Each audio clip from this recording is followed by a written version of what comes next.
Plague doctors were some of history's most terrifying figures who documented death rather than prevented it, and they lived a reality far grimmer than the legend suggests. The Black Death killed 50 million people across Europe between 1347 and 1353, which was nearly half the entire population, and someone had to count the bodies, track the spread, and walk into infected homes when everyone else fled. What's the plague itself? Well, bubonic plague was caused by the bacterium Yersinia pestis, which was carried by fleas that lived on rats, and since rats were everywhere in medieval Europe, the disease spread with devastating efficiency. Medieval people didn't understand this mechanism and wouldn't discover it for centuries, so they were fighting an invisible enemy with no knowledge of how disease actually transmitted. The plague struck Europe in 1347 after arriving from Asia along trade routes, and it spread with incredible speed through ships, ports, and overland commerce. The first major outbreak killed between 30 and 50% of Europe's entire population. Though some areas suffered even worse losses, Italian cities lost as much as 3/4 of their inhabitants, and entire English villages were abandoned and left empty. The symptoms appeared suddenly and progressed rapidly, starting with fever, severe headaches, muscle pain, and nausea, followed by the characteristic buboes, which were swollen lymph nodes that grew to the size of eggs in the neck, armpits, and groin. These buboes were extremely painful and often oozed fluid, and victims developed black spots under their skin that started red but turned black as the disease progressed, which is how the Black Death got its name. Most victims died within 3 to 5 days of showing symptoms, and some died even faster, depending on which form of the plague they contracted. The septicemic form was 100% fatal and killed within hours, while the pneumonic form spread through the air and was also 100% fatal when untreated. Even the bubonic form, which had a 50% mortality rate if left untreated, was devastating because medieval treatments rarely helped and often made things worse. Medieval understanding of disease was completely wrong because they blamed bad air, a concept called miasma theory, which held that poisonous vapors rising from the ground caused illness. They also blamed planetary alignments involving Saturn, Mars, and Jupiter, and many believed the plague was God's wrath and divine punishment for humanity's sins.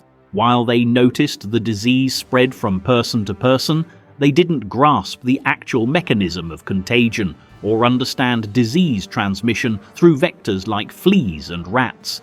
Cities desperately needed help, someone to treat the sick, count the dead, and document the spread of the disease. This desperate need created the profession of the plague doctor. Before we continue, drop a comment and let us know where you're watching from. We love to know, and if you enjoy history videos like this, be sure to like the video and subscribe. Who became a plague doctor? Most real physicians fled when plague struck because self-preservation was understandable given the terrifying nature of the disease, the lack of effective treatments, and the extremely high mortality rates. Cities were forced to hire whoever remained willing to accept a municipal contract, and city archives from the period preserve these contracts, showing negotiations over pay, housing provisions, citizenship grants, service periods, and specific scope of duties. The majority of plague doctors weren't trained physicians at all, but were instead second-rate practitioners, young doctors just starting their careers with limited experience, or barber surgeons and apothecaries who possessed only basic medical knowledge. Some were volunteers with no medical training whatsoever who were simply willing to take the risk because they desperately needed work and accepted the danger in exchange for payment.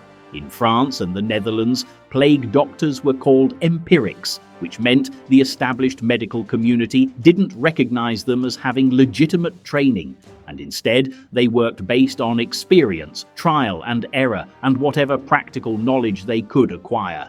The contract specified that plague doctors could only treat plague patients and were prohibited from seeing other patients. and they were required to prevent spread to the uninfected population by living in quarantine after seeing patients, which was an essential part of their agreement with the city. Payment varied considerably and was negotiated individually, with some doctors demanding high pay to compensate for the extreme risk, while others accepted less because of desperate circumstances. Records from German and Italian cities show that some doctors abandoned their posts mid-outbreak and fled, leading to accusations of cowardice, though given the circumstances, their fear was certainly understandable. Part of the plague doctor's agreement with the city included keeping detailed records of death tolls, infection rates, and demographic data, because cities needed accurate numbers for planning purposes, resource allocation, and organizing mass burials.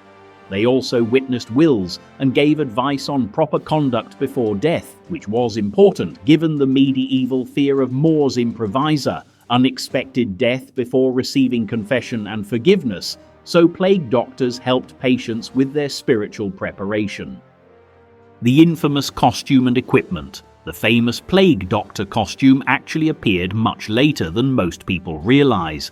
It was designed in the 17th century, not during the original Black Death outbreak. Charles de Lorme, a French court physician, created the standardized costume in 1619, which means earlier outbreaks saw no specific garb or particular costume associated with plague doctors. By the 17th century, however, the costume had become standardized, immediately recognizable, and absolutely terrifying to those who saw it. The beak was the most distinctive feature and was filled with herbs, flowers, and strong-smelling substances like lavender, mint, myrrh, and camphor, and sometimes contained vinegar-soaked sponges.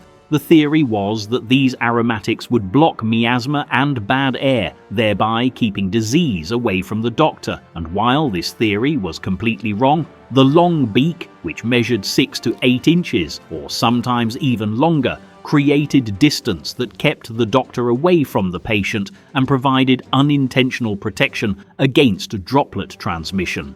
The costume included glass or crystal spectacles that protected the eyes, and a wide-brimmed leather hat indicated the profession and served as both a status symbol and a warning to others. The long ankle-length coat was initially made from linen, but later was constructed from goatskin because people believed goatskin's small pores and polished texture provided stronger protection against contagion. The coat was sealed with oil or wax for extra protection, based on the belief that this prevented miasma from seeping through holes in the fabric or through gaps in the garment. Leather gloves covered the hands completely, and leather boots with connected leggings covered the legs, ensuring that everything from head to toe was covered. The wooden cane was an essential tool that served multiple purposes. It allowed doctors to examine patients without touching them directly, to point to affected areas, to undress patients from a distance, to measure safe distance, and to keep people away during examinations and medical procedures. Did the costume actually work? Partially, though not for the reasons they believed. Miasma theory was completely wrong, but the full body coverage did help by shielding doctors against airborne droplets and protecting them from splattered blood and lymphatic fluid that resulted from lancing buboes. The leather material also prevented fleas from latching onto the doctor's skin, which meant the costume protected against the actual disease vector, even though this protection was completely unintentional and based on wrong reasoning. The costume became a powerful symbol and a harbinger of death that people feared because they associated it with dying, with plague houses, and with mass graves. The plague doctor became a macabre figure and a walking reminder that death was near. Daily duties and treatments. The plague doctor's primary duty was not curing patients, but rather documenting and recording deaths, infection numbers, and demographic data because cities needed accurate information for planning purposes. This meant visiting infected homes daily, sometimes multiple times per day, to check on patients, assess their symptoms, note disease progression, and record who lived, who died, and when death occurred. The treatments they offered were completely ineffective because they were based on humoral theory, which held that the four humors, blood, phlegm, yellow bile, and black bile, needed to be balanced, and that disease resulted from imbalance, while restoring balance would restore health. This theory was completely wrong, but it governed all medieval medical practice. Bloodletting was the most popular treatment and involved using leeches, which were expensive and not everyone could afford. So the alternative was making a small incision with a knife to collect bad blood in a cup before disposing of it. Sometimes doctors used cupping, which involved applying a heated cup upside down to the buboes to supposedly draw the sickness out, though none of these methods worked at all. Lancing buboes meant opening swollen lymph nodes to drain pus and fluid, which was incredibly painful and sometimes relieved pressure, but more often spread infection due to unsanitary conditions and lack of sterilization knowledge. Doctors then applied poultices made from roots, herbs and flowers, or sometimes human excrement, which obviously worsened infections. Other treatments included mercury, arsenic and ground gemstones for wealthy patients, which often killed faster than the plague. The live chicken method involved strapping a plucked chicken to swollen areas, repeating until the chicken died. Patients bathed in vinegar or urine based on beliefs about healing properties. Plague doctors also enforced quarantine measures, including the 40-day isolation for ships from infected regions, which is where the word quarantine originated from the Italian quarantina, meaning 40.